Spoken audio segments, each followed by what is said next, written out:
My name is Lucy Cox. I was 38 years old when I realized my family didn't just favor my older brother. They felt entitled to take what I built and call it family. I wish I could tell you this started with something dramatic, a fight in the street, police lights, a courtroom, but it didn't. It started the way betrayal usually does, quietly, with a dinner invitation that sounded harmless enough, with my mother's too sweet voice on the phone. "Your dad and I want to come by," she said. "See the house properly. Celebrate you." Celebrate me. That should have been my first warning. My parents didn't celebrate me. Not really. They praised my brother like he invented oxygen and treated my accomplishments like chores I completed without bothering them. Growing up, the dynamic in our house wasn't subtle. It was practically a rule carved into the walls. My older brother Ethan was the golden child. Firstborn, future patriarch, the one who could do no wrong. If Ethan forgot his homework, the teacher was too strict. If he mouthed off, he was assertive. If he broke something, it was an accident. If I did any of those things, I was selfish, disrespectful, dramatic, a problem. My parents didn't even pretend it was equal. They would talk about Ethan inheriting the family home right in front of me, like I was a distant cousin visiting for the holidays. "Ethan will carry the family name," my father would say, puffing up like he was announcing royalty. "And Lucy," my mom would add, smiling like it was a compliment. "She's independent. She doesn't need as much." Independent. That word followed me like a shadow. It wasn't praise, it was a way to justify neglect. Ethan got the bigger bedroom. Ethan got a car on his 16th birthday, bought with cash like it was nothing. Ethan went to college with everything paid for, tuition, housing, even spending money tucked into birthday cards. I got student loans and a part-time job. I got, "You'll appreciate it more this way." I learned early that if I wanted anything, I had to earn it twice. Once for the money, and once for permission to exist without being criticized. By adulthood, the favoritism was no longer a childhood wound. It was a lifestyle. When Ethan married his wife, Lauren, my parents gifted them $30,000 for a down payment.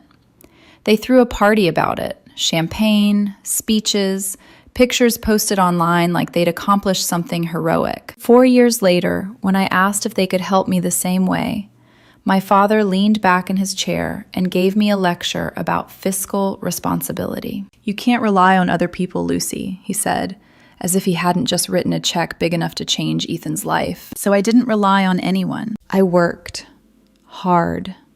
The kind of work that leaves your shoulders permanently tight and your mind buzzing at 2 a.m. I stayed late. I took certifications at night. I picked up extra projects on weekends. 15 years of 60-hour weeks and aggressive saving. I skipped vacations. I skipped brunches.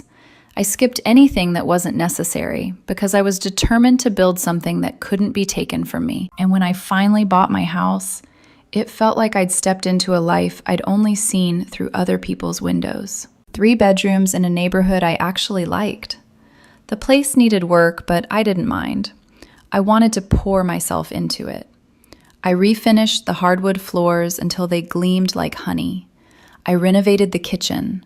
I converted the garage into a home gym. Every corner of that house became proof of something I'd never been allowed to feel. Pride. My name was on the deed. My money paid for it. My rules lived inside it. For the first time in my life, I felt safe. That's what made what happened next feel so surreal, like someone reaching into your chest and twisting. 2 months after I moved in, my parents came over for dinner. My boyfriend Caleb had offered to stay, but I told him it was fine. I wanted, stupidly, to believe my parents could see what I'd built and be proud of me for once. They arrived with that fake energy they always carried when they wanted something. My mother complimented the curtains. My father walked through the house like he was inspecting a construction site. He said, tapping a wall with his knuckle. "You did this yourself?" "I hired a contractor," I replied, "and I did some of the finish work." He made a face like I'd admitted to a crime. "Well, looks decent. My mother drifted behind him, scanning rooms like she was mentally rearranging furniture. She paused at the staircase and sighed dramatically. "It's a lot of house for one person," she said. I forced a smile. "It's what I wanted." "And do you feel lonely?" she pressed. Like loneliness was a flaw she could use against me. I didn't answer. I served dinner. I laughed when they laughed. I swallowed the familiar feeling that I was being evaluated instead of appreciated. After we ate, my parents sat at my dining table with those serious expressions I remembered from childhood talks. The kind where I was told to apologize even when I hadn't done anything. My father folded his hands. "Lucy," he began, "your mother and I have been discussing your house situation." My stomach tightened immediately. Something about the word situation made my skin prickle. "My situation?" I repeated. My mother leaned forward, voice gentle like she was offering medicine. "We think it would make more sense for Ethan to take over this property." I stared at her. I truly stared, waiting for her to laugh, to say she was kidding, to admit she'd said something insane. But she didn't. "Excuse me?" My voice came out thin. "Lucy, don't get worked up," my father said. "This is about family assets. Ethan has kids who need space. You're single," my mother finished quickly, like it was a diagnosis. "It's the practical solution." I felt heat rise up my neck. "This is my house," I said slowly, like I was explaining something to a child. "I bought it with my money." My father leaned forward, using that intimidation posture that used to scare me when I was 10. "We're not trying to take it from you. We're trying to manage what's best for the family." "Best for the family," I repeated, tasting how rotten it sounded. "Ethan would let you stay here until you find something smaller," my mom added, smiling like that was generous. I opened my mouth to respond, and then I heard footsteps. Someone had been in my kitchen. A shadow crossed the doorway, and my stomach dropped before I even saw him. Ethan walked in. He had that same smug smile he'd worn since we were kids. The one that said he could take my toys because Mom would make me share. "Don't take it personally," he said, like he was comforting me. "It's just what makes sense for the family. You don't really need all this space." My hands clenched into fists under the table. In that moment, the house around me didn't feel like safety anymore. It felt like something they were already dividing up. I pushed back my chair and stood. "This conversation is over," I said, voice low. "I'm not signing anything. Not to you, not to anyone. This is my home." The temperature in the room dropped, like someone opened a freezer. My parents exchanged that look, the one that meant I wasn't doing what I was supposed to do. My mother's smile cracked. My father's jaw tightened. Ethan's face darkened like he wasn't used to hearing the word no. They left shortly after, dinner ruined, as if my refusal was the offense. When the door shut behind them, the silence in my house felt too loud. I walked through the rooms I'd worked so hard for, touching counters, door frames, the banister, like I needed to remind myself the house was real. At midnight, alone in my kitchen, I actually laughed out loud. Not because it was funny, because it was so absurd it barely made sense. What kind of family demands you hand over the one thing you built for yourself? I didn't know it yet, but that night wasn't the end of the conversation. It was the beginning of a war I never wanted, with the people who were supposed to love me most. If I'd known that night was only the opening move, I might have slept less peacefully. For about 48 hours after my parents left, everything went quiet. No calls, no texts, no passive-aggressive checking in. That silence felt wrong. By the third morning, my phone started buzzing like it had developed a conscience. First, it was my mom. "We're just worried about you. Families shouldn't fight over material things. Ethan's kids deserve stability." I didn't reply. Then my dad called. I let it ring out. He left a voicemail anyway, his voice heavy with that disappointed father tone I'd grown up fearing. "You're being unreasonable, Lucy. Think about the bigger picture." The bigger picture, apparently, was a life where anything I owned automatically became community property, as long as Ethan wanted it. By the end of the week, the guilt trips had evolved into something else entirely. Entitlement. It started with a knock on my door Saturday morning. I opened it to find Ethan and Lauren standing there with coffee cups, like they were dropping by a friend's place. "Hey sis," Ethan said cheerfully. "We were in the area." My stomach sank. "You should have called." Lauren smiled too wide. "We didn't want to bother you." They stepped inside without waiting for an invitation. Lauren immediately started looking around, eyes flicking from wall to wall. "You know," she said, tapping my living room wall, "this could really open up if you took this down." I stared at her. "This isn't your house." She laughed lightly. "Of course not. Just thinking ahead." Ethan nodded like this was already settled. "We'd probably redo the kitchen too. Kids need space." I stood there frozen, feeling like I'd walked into my own home and found strangers mentally redecorating it. "I told you already," I said. "This isn't happening." They nodded, smiled, the same way adults smile at a toddler throwing a fit. "We understand you're attached," Lauren said. "Change is hard." After they left, I called my boyfriend Caleb. "This is getting weird," I told him. "Weird?" he said. "Lucy, this is straight up invasive." Caleb had been around long enough to see the favoritism, but even he seemed shocked by how bold they were being. "Change the locks," he said, "and stop explaining yourself." I should have listened sooner. The next time they showed up, they didn't knock. I came home from the grocery store to find Ethan's SUV in my driveway. My heart started pounding before I even reached the door. They'd used the spare key. Lauren was in my kitchen, rearranging my counter like she owned it. Ethan's kids were running through the house, shoes on, bouncing off furniture. "Hey," Ethan said casually, "you left a key outside, not very secure." I felt something snap inside my chest. "Get out." My voice was shaking. Lauren frowned. "Lucy, they're just kids." One of them bumped into my coffee table, knocking over a framed photo. The glass cracked. "Kids will be kids," Ethan said, shrugging. I marched to the door, grabbed the spare key from under the rock, and held it up. "You are never using this again." They left annoyed, like I was the problem. That afternoon, Caleb came over and helped me change the locks. "This isn't family behavior," he said, tightening a bolt. "This is people testing how far they can go." That's when I installed security cameras. Front door, back door, driveway. I hated that it came to that, but I hated feeling unsafe in my own house more. For a while, the cameras were quiet. Then came the texts. "You're tearing the family apart. Your brother would never treat you this way. You're being selfish." My aunt chimed in. Then a cousin. Everyone had opinions. No one offered to tell Ethan to back off. The worst part? Ethan started showing up when I wasn't home. I'd get motion alerts while I was at work, his SUV creeping into my driveway, him pacing around like he was measuring. Lauren would point at windows, at the garage, at the backyard, planning. The first time I confronted them, Ethan laughed. "You're paranoid," he said. "Relax." But the cameras didn't lie, and neither did the night everything crossed a line I couldn't ignore. Besides the house, the one thing I truly loved was my 1969 Dodge Dart, metallic green, original engine. I'd spent 2 years restoring it, every spare weekend, every extra dollar. It was more than a car.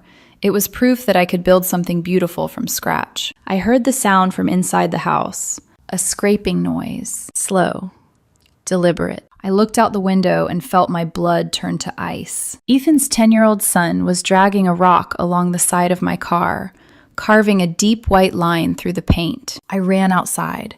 "What are you doing?" I shouted. He looked at me and smiled. "It's just an old car," he said, dragging the rock harder. I snapped. I yanked the rock from his hand and threw it into the yard. I shoved him back, not hard, but enough that he fell. "Get away from my car!" He screamed like I'd assaulted him. Ethan and Lauren rushed out, followed by my parents, who had apparently been inside my house the whole time. "What is wrong with you?" Lauren shrieked, grabbing her son. "He just caused thousands of dollars in damage," I said, pointing at the gouge running down the car. "It's just a car," Ethan said dismissively. My dad put a hand on my shoulder. "Lucy, calm down. You're overreacting." I shrugged him off. That was it. That was the moment I understood something clearly. No matter what they did, no matter how far they went, I would always be wrong for defending myself. Not one of them acknowledged the damage. Not one of them offered to pay. They lectured me instead about anger, about priorities, about family. When they finally left, I stood alone in my driveway, tracing the scratch with my fingers. 2 years of work destroyed in seconds. And somehow, I was still the villain. That night, I didn't cry. I didn't scream. I opened a folder on my laptop and started documenting everything. Texts, dates, times, footage. Because whatever this was turning into, I wasn't going to face it unprepared. I didn't sleep that night. Every time I closed my eyes, I saw the white scar running down the side of my car. I heard the scraping sound again, slow, intentional, like someone carving their name into something they didn't own. By morning, the anger had hardened into something colder. Resolve. At exactly 9 a.m., I called Ethan. I want $3,500 for the damage to my car, I said, keeping my voice flat. That's the minimum for professional restoration. There was a pause on the line. Then he laughed. You're joking. I'm not. It's a scratch, Lucy. Buff it out. You have security footage of your son doing it on purpose, I replied. Either you pay or I file a police report for vandalism and submit an insurance claim naming him. He's a minor, Ethan scoffed. Nothing will happen. As his parent, you're legally responsible, I said, and I have documentation. Another pause, shorter this time. I'll give you $500, he said. That's generous. No, I replied. You have until the end of the day. He hung up on me.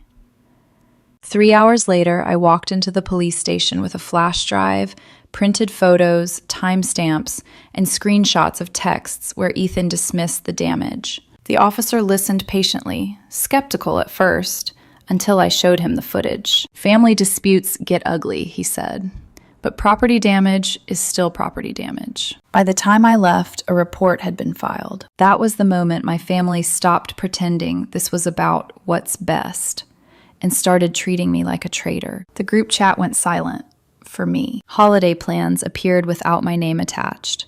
Conversations ended abruptly when I walked into rooms.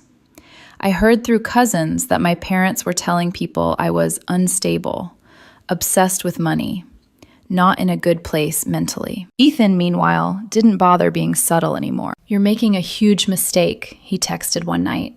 We can do this the easy way or the hard way. I didn't respond. I just saved it. The vandalism started soon after. My mailbox was smashed. Someone trampled my garden. Eggs splattered across my front door. Twice. Once, I came home to find my security camera tilted upward, deliberately pointed at the sky. I filed reports. Every time. By the third visit, the officers recognized me. Look, one of them said quietly, pulling me aside. We don't have the resources to prioritize things like this unless we catch someone in the act. So I'm just supposed to let it happen? I asked. He shook his head. Document everything. Upgrade your security. And consider civil options. Restraining orders. Lawsuits. Words I never thought I'd associate with my own family. I upgraded the cameras the next day, mounted them higher, added backup batteries, motion alerts tied directly to my phone. I installed a steel mailbox embedded in concrete. I stopped pretending this would blow over. One evening, I came home to find Ethan's kids riding bikes across my lawn, tearing deep grooves into grass I'd just had reseeded. Lauren sat in her SUV across the street, scrolling on her phone. I walked straight up to her window. Get your kids off my property, I said. She didn't even look up. They're just playing. This is trespassing. She rolled her eyes. God, Lucy, you're so dramatic. This is why everyone thinks you're unstable. I pulled out my phone and started recording. Something changed immediately. Lauren snapped her fingers, calling the kids back with fake sweetness. As they rode away, she leaned toward me. You're going to regret this, she said softly. That night, I called Caleb and told him everything. This isn't normal, I said, even for my family. No, he agreed. This feels desperate. That word stuck with me. Desperate. Ethan had always been entitled, but this was frantic, like someone drowning and grabbing anything nearby. I started paying closer attention. His social media told a different story than his confidence did. A vacation they'd been bragging about disappeared without explanation.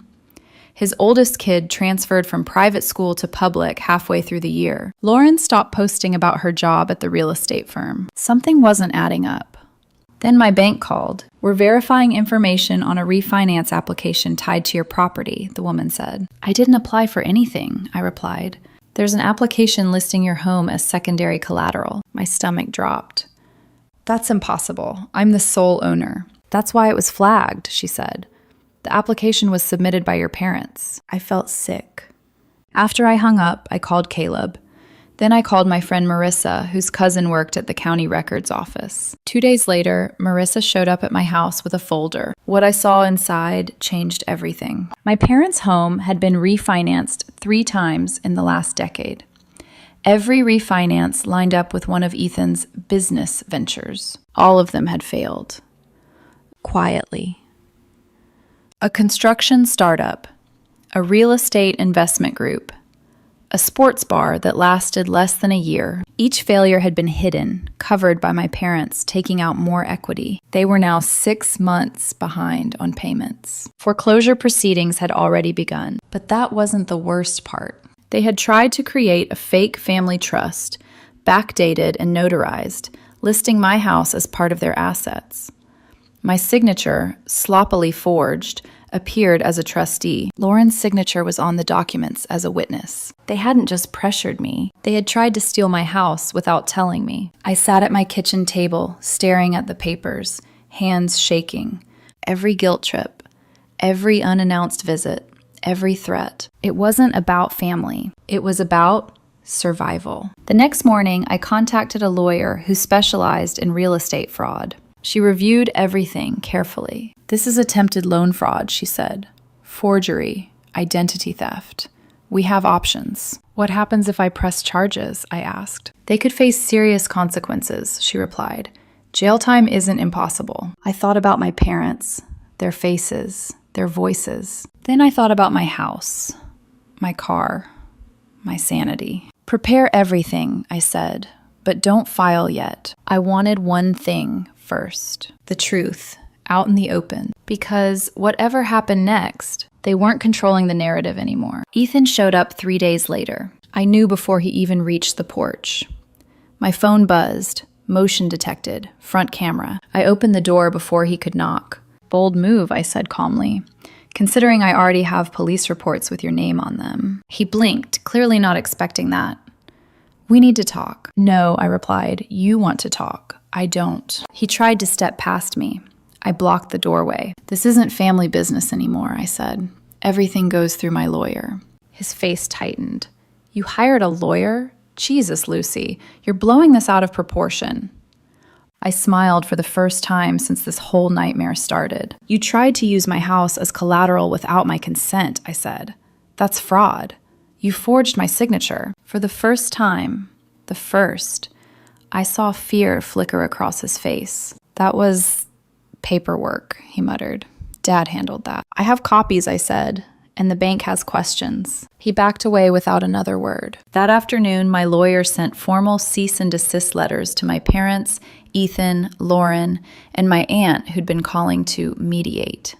The letters were detailed, cold, clinical, every incident listed, every piece of evidence referenced. The response was immediate. My mother called, crying. "We never meant to hurt you," she sobbed. "This has gone too far." My father emailed me instead. Long paragraphs about disrespect, family loyalty, and how disappointed he was that I'd involved outsiders. Not one of them denied the fraud. 2 days later, I got a group text. "Family meeting, Sunday, 2 p.m. Attendance expected." I spent the next 4 days organizing my evidence into a binder so thick it barely closed. Tabs, dates, screenshots, loan records, camera footage stills, police reports. Caleb asked if I wanted him there. "I don't need backup," I said. "I need witnesses." When I arrived at my parents' house, everyone was already there. My parents, Ethan and Lauren, their kids, my aunt, 2 cousins who'd clearly been invited to apply pressure. My father started talking immediately about unity, about mistakes, about how families survive by forgiving. My mother cried again. I let them finish. Then I placed the binder on the table. I know about the mortgages, I said. I know about the foreclosure. I know about the forged trust and the loan application using my house. The room went silent. Ethan went pale. My mother's crying stopped mid-sob. My father opened his mouth. Lucy, this is a misunderstanding. No, I cut in. This is documented fraud. Ethan stood up, pointing at me. You ungrateful! Sit down, I said, not raising my voice. I'm not done. That's when the door opened. My Uncle Mark walked in. I'm late, he said, then looked straight at Ethan. But I thought this conversation needed to happen with everyone present. Ethan's eyes widened. Mark turned to the room. I've loaned Ethan over $80,000 in the last 4 years. Money he promised to repay. Money I now know went nowhere. My father tried to interrupt. Mark raised his voice. You've covered for him long enough. He's been bleeding this family dry. The room erupted. Lauren started crying. My aunt gasped. My mother looked like she was about to faint. I stood. You have 2 options, I said. Option 1, I press charges. The bank investigates. The house goes into foreclosure. Criminal charges follow. I paused. Option 2, you leave me alone. Permanently. No contact, no visits, no manipulation. My house stays mine. My mother whispered, You can't cut off your family. Watch me, I said. I walked out before anyone could respond. As I reached my car, my father called after me. Lucy, please, we can work this out. I turned back one last time. You had years, I said.